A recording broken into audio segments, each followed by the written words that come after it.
তুমি সূর্যকে দেখবে যখন উদিত হয় তাদের গুহা থেকে পাশ কেটে ডান দিকে চলে যায়, এবং যখন অস্ত যায় তাদের থেকে পাশ কেটে বাম দিকে চলে যায়, অথচ তারা গুহার স্পর্শ চত্বরে অবস্থিত। এটা আল্লাহর নিদর্শন বলির অন্যতম। আল্লাহ যাকে সৎ পথে চালান সেই সৎ পথ প্রাপ্ত, এবং তিনি যাকে পথভ্রষ্ট করেন আপনি কখনো তার জন্য পথ প্রদর্শনকারী ও সাহায্যকারী পাবেন না। তুমি মনে করবে তারা জাগ্রত, অথচ তারা নিদ্রিত। আমি তাদেরকে পার্শ্ব পরিবর্তন করাই ডান দিকে বাম দিকে।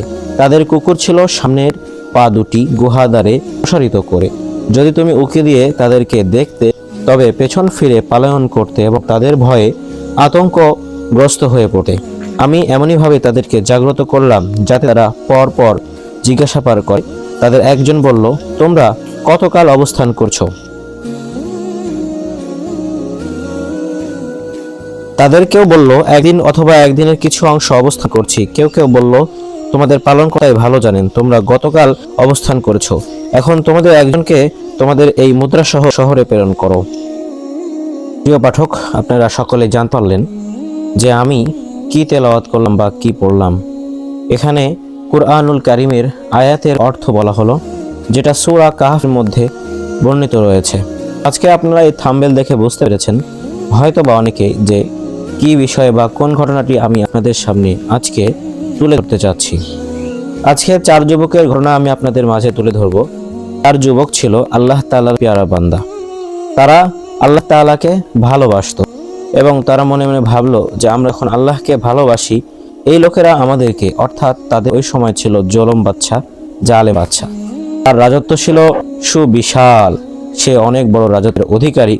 সে তাদেরকে নির্যাতন করত এবং তার প্রজাদেরকে বলতো এবং বাধ্য করত যে আল্লাহ তাআলার সাথে শিরিক করার জন্য।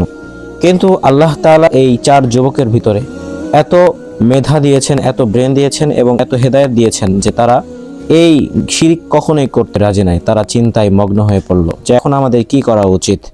আর আল্লাহ তাআলা তো বলেই দিয়েছেন, যখন তুমি কখনোই পথ পাবে না, যখন তুমি আল্লাহ তাআলার পথে হাঁটতে চলবে কিন্তু পথ পাবে না, তোমাকে সবাই পথভ্রষ্ট করার চেষ্টা করবে, তখন তুমি দূরে কোথাও চলে যাও, যেখানে কোনো মানুষ তোমাকে খোঁজ খবর রাখতে পারবে না, কোনো মানুষ তোমাকে দেখতে পারবে না, এমন স্থানে তোমাকে চলে যেতে হবে।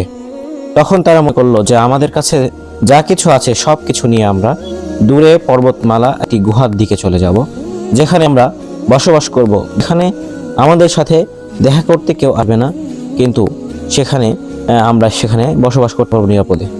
তো তারা এই সমস্ত চিন্তা ভাবনা করে